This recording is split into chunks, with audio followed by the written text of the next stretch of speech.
अस्सलाम वालेकुम dear students. Last time हमने एक टॉपिक डिस्कस किया था रिएक्शन इन सॉल्यूशन, जिसमें हम कंपैरिजन कर रहे थे कि जब हम गैसियस फॉर्म में रिएक्टेंट्स को आपस में रिएक्ट करवाएं तो फिर रेट ऑफ रिएक्शन कैसा होता है। और दूसरा आप डिस्कस कर रहे थे कि अगर हम रिएक्शन को सेम रिएक्टेंट्स को सॉल्यूशन की फॉर्म में रिएक्ट करवाएं तो फिर क्या चांस होगा।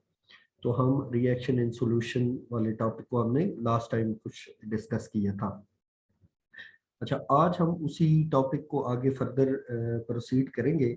यानी ये एक और टॉपिक सब टॉपिक लेकिन उसी टॉपिक से रेलेवेंट है। आज हम देखेंगे कि सॉल्वेंट्स का क्या इफेक्ट होता है रिएक्शन की वेलोसिटी पे, रिएक्शन के रेट पे।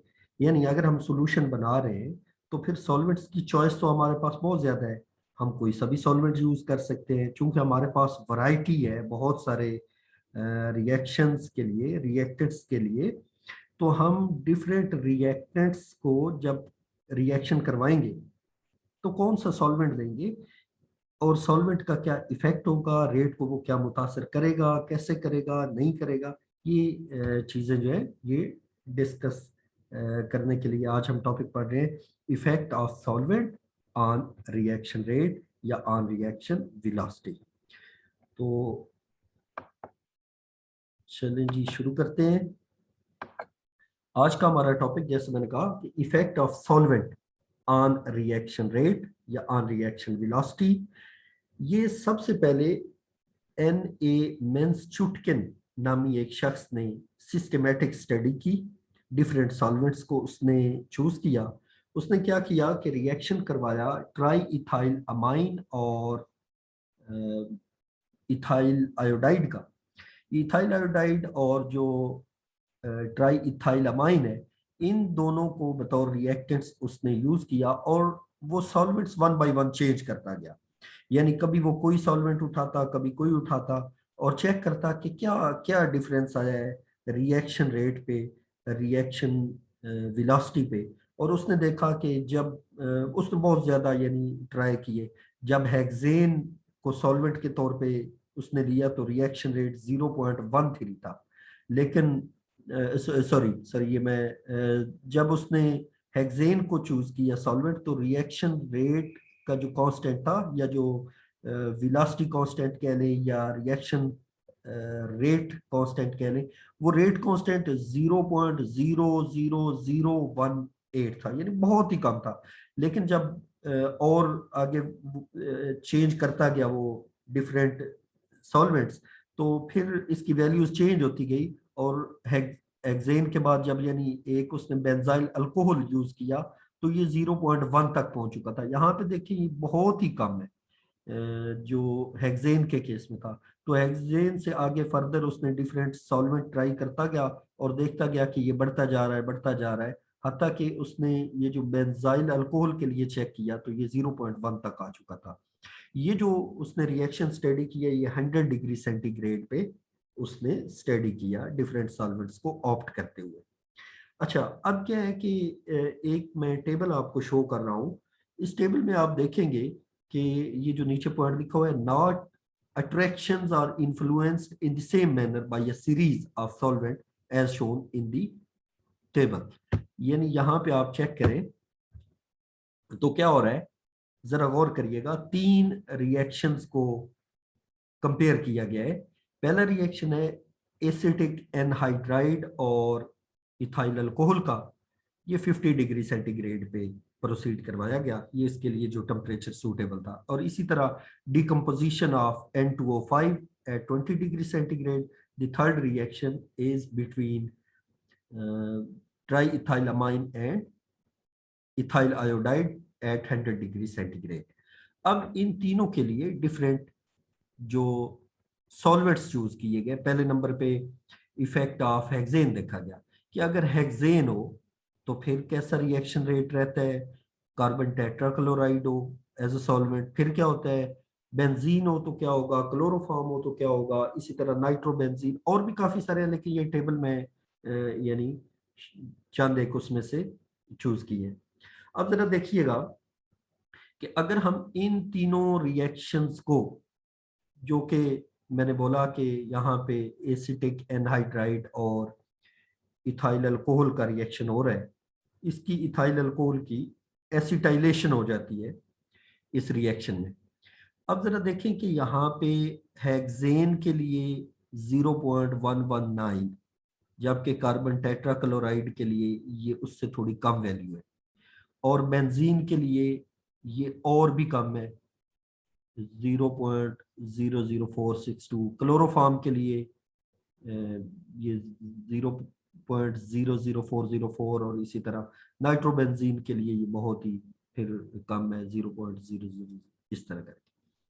अच्छा, इन वैल्यूज को अब ये एसिटिक एनहाइड्राइड और इथाइल अल्कोहल की जो वैल्यूज है रेट कांस्टेंट्स की, डिफरेंट सॉल्वेंट्स को ऑप्ट करते हुए, इनको जब हम कंपेयर करें दूसरे रिएक्शंस के लिए जो कि डिकम्पोजिशन ऑफ N2O5 था, या तीसरे रिएक्शन के लिए, तो फिर क्या सीन बन रहा है जरा चेक करते हैं ये दूसरे के लिए। यहाँ पे आप देखें कि कार्बन टेट्राक्लोराइड जब हमारे पास था सॉल्वेंट, तो दो रिएक्शंस की ये वैल्यूज आई हुई है आपके सामने, मैंने इनको यानी यहाँ पे ये रेट कांस्टेंट की वैल्यूज। अब यहाँ पे अगर आप देखें ये जो क्लोरोफॉर्म है, क्लोरोफॉर्म के केस में क्या हो रहा है, यहाँ पे जो पहला रिएक्शन था इसका रेट कांस्टेंट रिड्यूस हुआ है, जबकि दूसरे रिएक्शन के लिए आप देखें क्लोरोफॉर्म के केस में रिएक्शन कांस्टेंट इंक्रीज हुआ है। तो ये एक अजीब सी बात है। या तो यूं होना चाहिए था कि जिस तरह क्लोरोफॉर्म को सॉल्वेंट के तौर पे चूज किया है, तो ये दोनों एक जैसा ट्रेंड शो करते, या दोनों रिड्यूस होते, या दोनों रेट कांस्टेंट बढ़ जाते। लेकिन एक बढ़ रहा है, एक कम हो रहा है। इसी तरह जरा जरा दूसरा सीन चेक करिएगा। यानी अगर इसी को देखें तो कार्बन टेट्राक्लोराइड के को कंपेयर करें इनके हिसाब से, तो हम कहेंगे कि कार्बन टेट्राक्लोराइड जब हमारे पास सॉल्वेंट था, तो ये पहले रिएक्शन में तो क्या हो रहा है, वैल्यू जो है वो रेट कांस्टेंट की बढ़ रही है यहाँ पे। लेकिन यहाँ पे दूसरे में क्या हो रहा है, दूसरे में रिड्यूस हो रही है रेट कांस्टेंट की वैल्यू, जब हमने क्लोरोफॉर्म के मुकाबले में कार्बन टेट्राक्लोराइड को सॉल्वेंट चूज किया। अच्छा, अब अगर हम पहले और तीसरे रिएक्शन को, यानी जो ट्राई इथाइलामाइन और इथाइल आयोडाइड का रिएक्शन है, इसको कंपेयर करें पहले के साथ एसिटिक एनहाइड्राइड और इथाइल अल्कोहल वाले रिएक्शन के साथ, तो फिर क्या हो रहा है, हेक्सेन के केस में कोई वैल्यू है, ये जो पहली और तीसरी वैल्यू है ये कोई वैल्यू है। लेकिन जब बेंजीन को ऑप्ट किया गया, तो यहाँ पे क्या हो रहा है, बेंजीन के केस में पहले रिएक्शन के लिए वैल्यू रिड्यूस हो रही है, जबकि तीसरे के लिए वैल्यू बढ़ रही है। और फिर नाइट्रोबेंजीन का जब सीन आया, तो इसमें हम देख रहे हैं जब हमने ये सॉल्वेंट चूज किया, तो ये वैल्यू पहले रिएक्शन के लिए रिड्यूस हुई, पहले रिएक्शन के लिए बहुत ज्यादा रिड्यूस हो गई, लेकिन थर्ड रिएक्शन के लिए बहुत ज्यादा बढ़ गई। तो ये जो मैंने सेंटेंस यहाँ पे लिखा, मैंने बोला था कि not attractions are influenced in the same manner by a series of solvent as shown in the table. यानी ये कोई एक पैटर्न से ना बढ़ी है ना कम हुई है, तो ये एक डाटा हमारे पास मौजूद है। तो अब क्या है कि हमारे पास ना सॉल्वेंट्स की कॉम्प्लेक्सिटी के हिसाब से, यानी चूंकि हमारे पास सॉल्वेंट का इन्फ्लुएंस जो है ये कॉम्प्लेक्स किस्म का है, उस कॉम्प्लेक्सिटी के बावजूद एफ जी सुपर नामी एक शख्स था, उसने 1929 में कुछ रूल्स बनाए, उसने फिर भी कुछ कंक्लूजन्स किए, और उसने रूल्स जो मुतारफ करवाए वो हमारे लिए गाइडिंग टूल्स है। वो क्या रूल्स है, आइए वन बाय वन डिस्कस करते हैं। रूल नंबर 1, रूल नंबर 1 हमारे पास ये है कि if the reaction is one in which the products have higher internal pressure, P I ये इंटरनल प्रेशर को शो करता है, इज इक्वल टू ये change in energy with respect to change in volume at a constant temperature. Internal pressure हमारे पास यही होता है। हम कहते हैं कि इंटरनल एनर्जी में एक्सपेंशन या कॉन्ट्रैक्शन के लिहाज से जो चेंज आता है, ये जो चेंज इन इंटरनल एनर्जी है उसे हम इंटरनल प्रेशर बोलते हैं। यानी एक्सपेंशन करने पे या कंप्रेस करने पे, कॉन्ट्रैक्शन करने पे किसी सिस्टम का जो चेंज आता है इंटरनल एनर्जी में, उसे हम इंटरनल प्रेशर बोलते हैं। तो ये वॉल्यूम में चेंज ही कॉन्ट्रैक्शन या एक्सटेंशन है। तो वॉल्यूम में चेंज किसी कांस्टेंट टेम्परेचर पे, यानी कॉन्ट्रैक्शन या एक्सपेंशन से किसी सिस्टम की इंटरनल एनर्जी में जो चेंज आया उसे हमने इंटरनल प्रेशर बोला। अब मैं कह रहा हूं if the reaction is one in which the product have higher internal pressure, अगर इंटरनल प्रेशर प्रोडक्ट का ज्यादा हो as compare to reactants then the reactants, फिर क्या होगा, then the rate is accelerated, या ये जो रिएक्शन है ये एक्सेलरेट होगा बाय द सॉल्वेंट। कौन से सॉल्वेंट से, जिसका अपना भी इंटरनल प्रेशर हाई होगा। इंटरनल प्रेशर, अब देखिए सॉल्वेंट्स की चॉइस है हमारे पास। किसी सॉल्वेंट का अगर अपना इंटरनल प्रेशर हाई हो, ज्यादा हो, और हमारे पास रिएक्शन कोई ऐसा हो कि जो प्रोडक्ट बनेंगे उनका internal pressure as compare to reactant ज्यादा हो, तो वो जो सॉल्वेंट है वो उसको सपोर्ट करेगा रिएक्शन को प्रोसीड होने में। इंटरनल प्रेशर अगर किसी सॉल्वेंट का ज्यादा है और प्रोडक्ट भी जो बनेंगे उनका इंटरनल प्रेशर ज्यादा बनेगा, तो फिर ऐसा सॉल्वेंट यूजफुल है, रेट ऑफ रिएक्शन तेज होगा, फास्टर होगा। ये पहला रूल है। Rule number two, rule number two जरा देखें, ये पहले वाली बात भी थोड़ी आपको क्लियर हो जाएगी। अगर हमारे पास ये जो पहले हमने कहा कि कोई प्रोडक्ट है जिसका हमारे पास इंटरनल प्रेशर ज्यादा हो, तो फिर रेट जो है वो फास्टर होगा। इसी के अपोजिट बात है अब कि अगर प्रोडक्ट का हमारे पास internal pressure low as compare to reactants, तो फिर अगर आप कोई ऐसा सॉल्वेंट यूज करेंगे कि जिसका अपना इंटरनल प्रेशर हाई हो, तो वो सूटेबल नहीं होगा ऐसे रिएक्शन को तेज करने के लिए।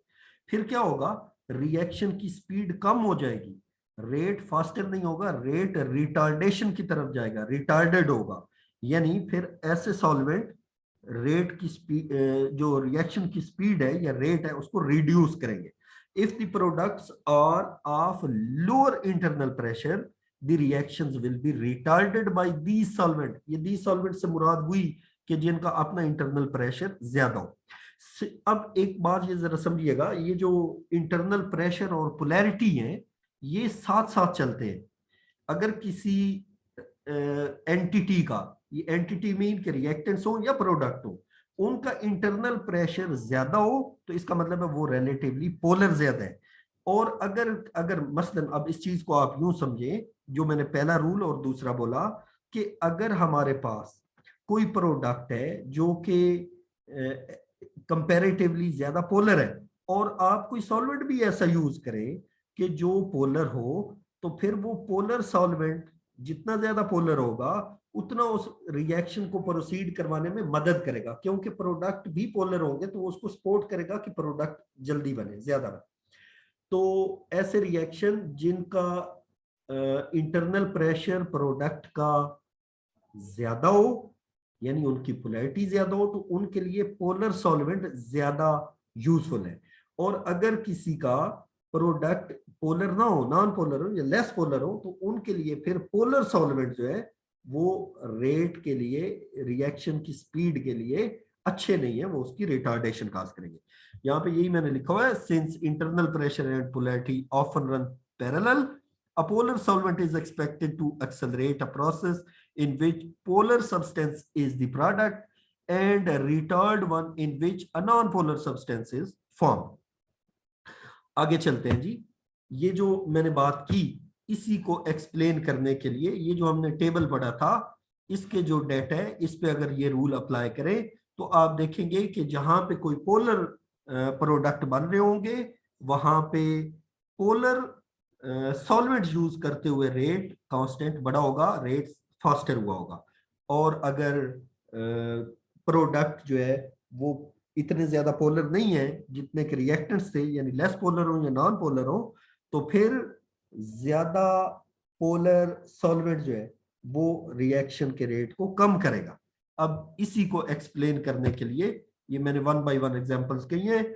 जो रिएक्शन है हमारे पास ट्राई इथाइल अमाइन का, और दूसरा रिएक्टेंट जिसमें इथाइल आयोडाइड था, उसमें जो प्रोडक्ट बनता है वो एक सोल है और वो पोलर सोल है, वो रिएक्टेंट्स की निस्बत ज्यादा पोलर है। तो फिर क्या होगा, रेट फास्टर होगा, रिएक्शन का जो रेट है या रेट कॉन्स उसकी वैल्यू ज्यादा होगी। तो इसका मतलब है कि अगर इंटरनल प्रेशर या पोलैरिटी बढ़ गई प्रोडक्ट की, जैसा कि इस केस में है, तो ज्यादा पोलर जो सॉल्वेंट्स है वो स्पीड को या रेट को बढ़ाएंगे। जबकि दूसरी जो इसको कंपेयर करें इस रिएक्शन को पहले के साथ, in the acetylation of alcohol, जो पहला रिएक्शन था जिसमें हम एसिटिक एनहाइड्राइड और इथाइल अल्कोहल को रिएक्ट करवा रहे थे, in the acetylation of alcohol the product is an Easter. वो प्रोडक्ट जो ईस्टर बनेगा उसमें क्या होगा, वो लेस पोलर है, लेस पोलर है एसिटिक एनहाइड्राइड और एथेनॉल के मुकाबले में। जब हमारे पास प्रोडक्ट ईस्टर बने जो कि लेस पोलर हो, तो फिर क्या है, जो ज्यादा हमारे पास पोलर सॉल्वेंट थे उनके सामने हमारे पास रेट कांस्टेंट की वैल्यू कम आई है। ये वाला जो हम केस डिस्कस कर रहे थे, इसमें अब आपको समझ जाना चाहिए कि यहाँ पे ये जो अपोजिट बिहेवियर शो कर रहा था कि ये हेक्सेन और ये इस तरह आगे कार्बन टेट्राक्लोराइड, बेंजीन और क्लोरोफॉर्म, इसमें यहाँ पे हमने देखा था इन दोनों को कंपेयर करते हुए, तो वो उसकी रीजन ये है कि इनका अपोजिट बिहेवियर इसलिए था कि प्रोडक्ट जो बन रहे हैं, इस केस में हमारे पास जो तीसरे वाले रिएक्शन में इसमें प्रोडक्ट ज्यादा पोलर बन रहे हैं, तो जूं जूं हमारे पास कोई पोलर सॉल्वेंट होगा उसकी वैल्यू बढ़ेगी, जबकि इसको देखें तो फिर हमारे पास ये वैल्यूज डिक्रीज होंगी क्योंकि हमारे पास प्रोडक्ट जो है वो लेस पोलर बन रहा है। अब ये चीज तो मैंने थोड़ी ब्रीफ कर दी। जरा यही वाले 2 पॉइंट्स जो है ये सेंटेंसेस की फॉर्म में लिखे हुए हैं, इलेबोरेट किए हुए हैं। In the reaction between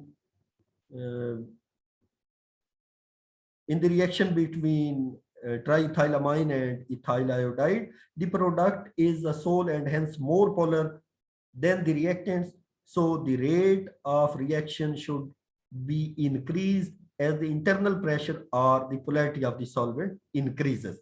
In the acetylation of alcohol, the product is an ester which is less polar, so the reactants as compared to the reactants, so the rate of reaction will be slower down or will be retarded, या जो effect होगा वो reverse हो जाएगा। अब जरा एक और चीज डिस्कस करते हैं।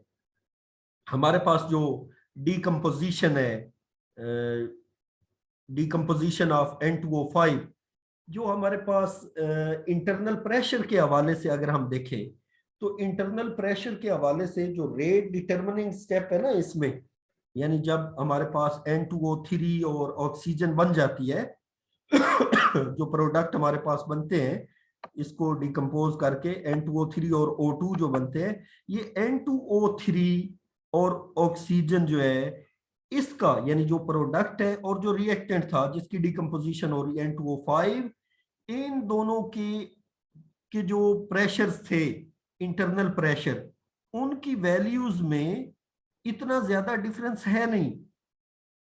यानी जो रिएक्टेंट्स और जो प्रोडक्ट बन रहे हैं उनके इंटरनल प्रेशर में कोई बहुत ज्यादा डिफरेंस नहीं है। अब जब बहुत ज्यादा डिफरेंस नहीं है, तो फिर जब डिफरेंस ना हो तो फिर रेट ऑफ रिएक्शन इंडिपेंडेंट रहेगा। आप कोई सा भी सॉल्वेंट चूज कर दें, इतना ज्यादा फर्क नहीं होगा। एक और बात, ये जो हमारे पास हाँ, अगर हमारे पास रिएक्टेंट्स हो या एक्टिवेटेड कॉम्प्लेक्स हो, वो अगर इंटरेक्ट कर रहा है सॉल्वेंट के साथ, तो फिर कोई कंसीडरेबल उसका इफेक्ट होगा। अब वो जो इफेक्ट है यानी वो मैटर करेगा। अब ये इसमें आपने एक चीज देखी थी, ये उसी को एक्सप्लेन किया गया है। इफ आइदर द रिएक्टेंट्स और the activated complex interact with the solvents, there may be considerable effect on the reaction rate. Exceptionally high value for triethylamine and ethyl iodide reaction in nitrobenzene is to be accounted in this manner. This effect of interaction of solvent is to lower the potential energy of the substance by an amount equal to the amount of activation. अच्छा, ये मैंने अभी आपको दो rules explain कर दिए, और जो जो दो रूल्स थे कि यानी जितना कोई पोलर प्रोडक्ट होगा उसके लिए सॉल्वेंट अगर पोलर होगा तो वो ज्यादा यूजफुल होगा, और अगर रिएक्टेंट्स पोलर हो ज्यादा तो फिर अगर आपने कोई सॉल्वेंट चूज करना है तो वो आप पोलर ना चूज करें। अगर पोलर चूज कर लेंगे तो वो तो सॉल्वेशन कर लेगा या जो आपके रिएक्टेंट्स है उन्हीं के साथ इंटरेक्ट करना शुरू कर देगा, वो उसको प्रोडक्ट की जानब जाने नहीं देगा, तो रेट स्लोअर हो जाएगा। इसकी एग्जांपल्स मैंने डिस्कस कर दी। अब चलते हैं रूल नंबर 3 की तरफ। रूल नंबर 3 ये है, एक मिनट रुकिएगा जरा।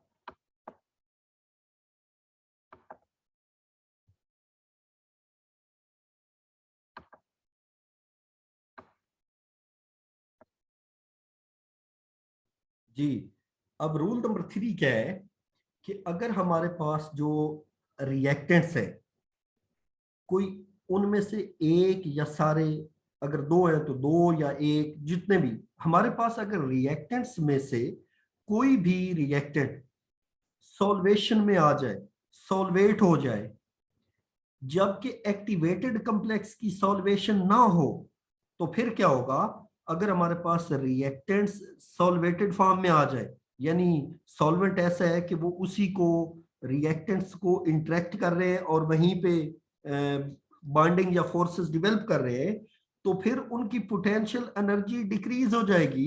और अगर उनकी पोटेंशियल एनर्जी डिक्रीज हो जाएगी तो उनको एक्टिवेटेड कॉम्प्लेक्स बनाना मुश्किल हो जाएगा, और अगर एक्टिवेटेड कॉम्प्लेक्स बनाना मुश्किल हो जाएगा तो ऐसे केस में रेट ऑफ रिएक्शन या वेलोसिटी ऑफ रिएक्शन रिड्यूस हो जाएगी। तो इसका मतलब ये हुआ कि अगर हमारे पास सॉल्वेशन हो गई किसी एक भी रिएक्टेंट की, तो फिर हमारे पास रिएक्शन का जो रेट है वो कम हो जाएगा, डिमिनिश हो जाएगा। इसी रूल को लिखा गया है, इफ वन और both reactants are solvated while the activated complex is not solvated, the decrease in potential energy of the former, यानी जो पहले कहा गया है, पहले जो बयान किए गए mean reactants, the decrease in potential energy of the reactants means the necessary activation energy is increased, या वो टफ हो गई है अचीव करना, the reaction rate is consequently diminishes, यानी वो रिड्यूस हो गया। अब इसी रूल नंबर 3 के बाद रूल नंबर 4, रूल नंबर 4 क्या है कि अगर एक्टिवेटेड कॉम्प्लेक्स सॉल्वेट हो जाए, रिएक्टेंट्स सॉल्वेट ना हो, तो फिर क्या होगा? ऐसे केस में जो पोटेंशियल एनर्जी है वो रिड्यूस हुई है, एक्टिवेशन एनर्जी जो यानी एक्टिवेटेड कॉम्प्लेक्स के लिए जो रिक्वायर्ड एनर्जी है वो रिड्यूस हुई है। The lowering of potential energy means equivalent decrease in the energy of activation of the reaction. The specific rate is then greater than the normal. Means कि जब activated complex solvate हो रहा हो तो फिर क्या होगा? फिर ये होगा कि रिएक्टेंट्स की बजाय एक्टिवेटेड कॉम्प्लेक्स तेजी से बनेंगे, और चूंकि सॉल्वेंट उसको सपोर्ट कर रहा है, एक्टिवेटेड कॉम्प्लेक्स को फिजिबल होने दे रहा है, तो फिर ज्यादा एक्टिवेटेड कॉम्प्लेक्स बनेंगे।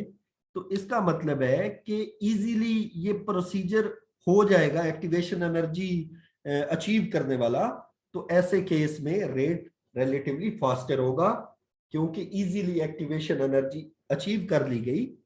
तो फिर इसको मैं यही कहूंगा, if the activated complex is solvated but the reactants are not solvated, the lowering of potential energy means an equivalent decrease in the energy of activation of the reaction.